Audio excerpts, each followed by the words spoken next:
ሰላም ቤተሰቦች እንዴት ናችሁ?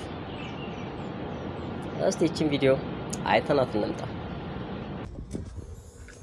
ሄሎ ማን ቤት ኪራይ ባለቤት አልነገረችም? ቤት ኪራይ አንድ ወር ሳትከፍል ሁለተኛ ወር መጥቶብሃል። እየሞከርኩኝ ነው ትላለህ እንዴ? አትሰማም እንዴ? እየሞከርኩኝ ነው። ያንተን የቤት ኪራይ ልከፍል እየሞከርኩኝ ነው። የልጆች ትምህርት ቤት ልከፍል እየሞከርኩኝ ነው። የሚበሉት አጥተው እየሞከርኩኝ ባለቤትን አማታል።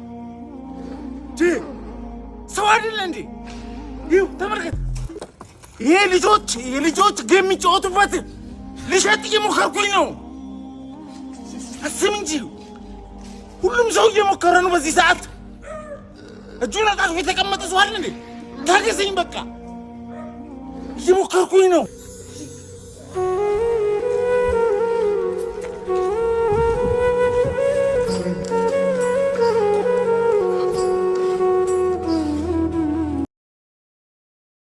እውነቱን እኮ ሁላችንም እየሞከርን ነው። ስቃይን ለማለፍ ችግርን ለማለፍ እችን ኑሮ ለማለፍ እየሞከርን ነው። የዛሬ ኑሮን ለማለፍ መከራዎችን ለማለፍ እየሞከርን ነው።